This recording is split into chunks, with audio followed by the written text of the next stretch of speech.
Jadi kalau mau ke gereja, tanya dulu, papaku bawa apa? Bisa cuma doa, bisa sesuatu dari rumah, apa saja. Itu ada bawa sandal, bawa selimut, bawa ayam. Ayam hidup di bawah.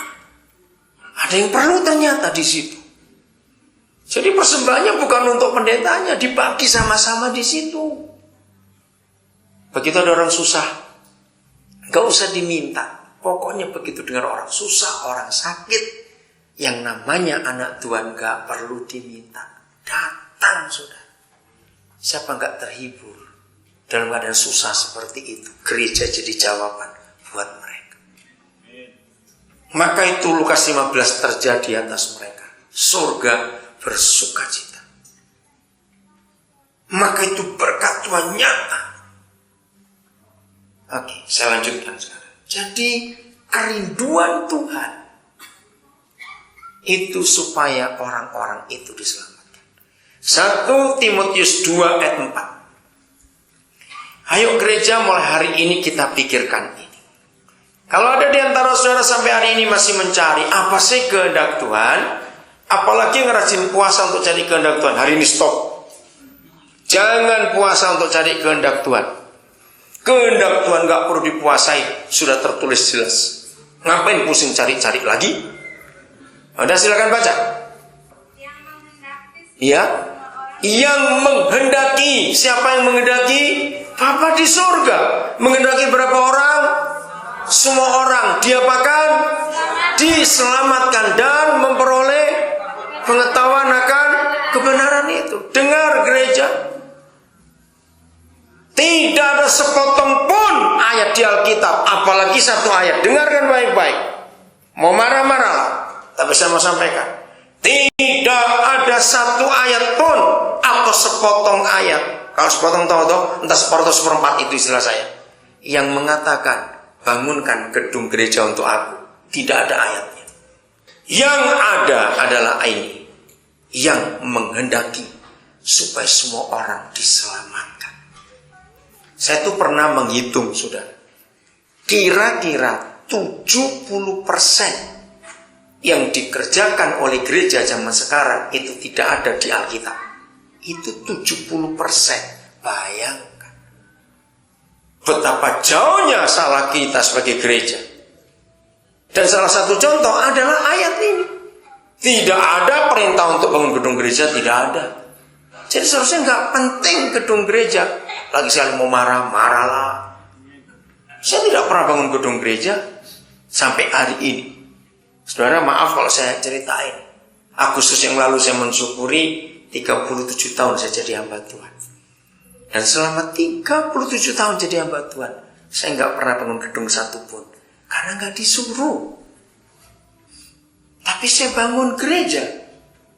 Bukan gedungnya. Beda. Gedung gereja dan gereja itu beda. Saya membangun gereja banyak. Tapi bukan gedung yang saya bangun. Kehidupan. Itu bedanya. Bukankah Yesus berkata, tidak tahukah kamu bahwa tubuhmu itulah gereja? Terima kasih Pak John Peter, saya dapat konsep bagus. Gembala itu memberi makan domba. Celakalah kalau gembala makan domba. Wih, celaka sekali. Nah, kita itu banyak konsep yang salah yang kita lakukan dalam hidup ini. Nah sekarang yang banyak terjadi gembala makan domba. Oke, saya lanjutkan ini. Jadi kehendak Papa kita cuma satu. Katakan amin. Apa tadi kehendaknya? Supaya semua orang diselamatkan. Ini sudah. Cari dari Kejadian 1 ayat 1 sampai Wahyu 22 ayat terakhir. Tidak ada kata lain. Apa itu kehendak Papa kecuali ayat itu. Yang menghendaki supaya semua orang diselamatkan. Nggak ada yang lain, cuma itu kehendaknya. Mengapa dia ingin supaya semua orang diselamatkan? Ya Yohanes 3:16. Karena begitu besar kasih Bapa akan dunia ini, sehingga diberikan Yesus anaknya. Sudah jelas. Nah, maka gereja hanya ada satu cara supaya semua anak-anak Papa di surga yang ada di dunia ini berani menginjil.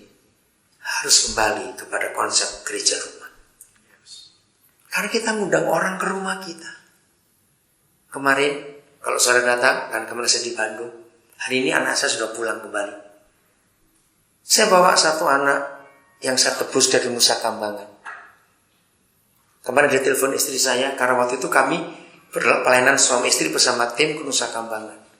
Lihat anak ini kok wajahnya wajah nggak berdosa, wajah innocent. Istri saya bilang, "Den, kamu lihat anak itu." Saudara, waktu itu dia baru umur 17 tahun masuk penjara. Nusa Kambangan lagi. Kenaknya nggak main-main, 20 tahun. Akhirnya dia bertobat, dibaptis. Nah, saya tebus dia. PB itu pembebasan bersyarat. Itu saya tebus dia 5 juta sekian. Baru 2 bulan yang lalu. Dan itu orang kedua dari Nusa Kambangan. Yang satu, ini namanya Mukti. Yang satu namanya Baharudin. Yang Baharudin sudah menikah, sudah punya anak di Nabire, ikut kami. Saudara, kenapa saya ceritakan ini? Karena ayat itu. Jadi kalau kita tuh nginjil, ajak orang itu ke rumah. Ayo ke rumah. Kalau mereka datang ke rumah, mereka seperti diterima sebagai keluarga. Ayo ke rumah. Maka cepat sekali menyelamatkan orang di rumah itu, cepat sekali. Tadi kita sudah dengar dari Pak Guntur, ajak makan. Betul, ajak makan. Makan itu bisa macam-macam. Makan nggak cuma untuk perut. Ada makan untuk perut, ada makan untuk hati, ya, kasih sayang, makan untuk perasaan, makan untuk intelektual, pendidikan, macam-macam untuk makan. Dan kita harus tahu apa yang mereka butuhkan dalam hidup ini. Sekarang tahu apa kehendak Bapa di surga? Di bagian terakhir, sebelum kita nanti akan diskusi untuk tanya jawab ini, supaya kita lebih kuat lagi. Markus 2 ayat yang pertama dan kedua. Ayat pertama silakan baca. Kemudian sesudah lewat beberapa hari, waktu Yesus datang lagi ke Kapernaum, tersiarlah kabar bahwa ia ada di rumah. Stop. Tersiarlah kabar bahwa Yesus ada di rumah. Saya pertama dapat ayat ini yang membuat saya terganggu adalah pikiran begini. Coba bedakan dulu apa bedanya Yesus ada di sebuah rumah dan Yesus ada di rumah. Saya punya Alkitab itu macam-macam. Untuk Indonesia saja ada 8 cara terjemahnya. Untuk Inggris ada banyak. Saya juga masih pakai bahasa Jawa sampai hari ini. Saya pakai bahasa Jerman, saya pakai bahasa Belanda karena saya ngerti. Nah, apa bedanya? Saya pikir dulu Indonesia salah. Ternyata betul. Semua dikatakan Yesus ada di rumah. Apa bedanya Yesus ada di rumah dan Yesus ada di sebuah rumah?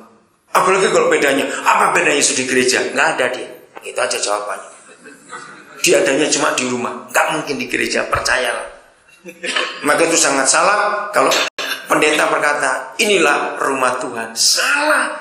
Gedung itu rumah Tuhan. Kalau sampai saudara mengatakan gedung gereja rumah Tuhan, jahat.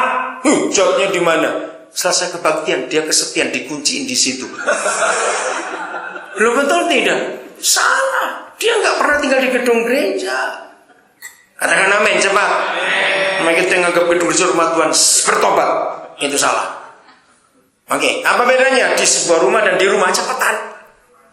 Ya, yang mana rumah sih? Yang mana? Kalau ada di betul, pintar semuanya. Hebat orang Bandung, hebat. Oke. Nah, pertanyaan penting.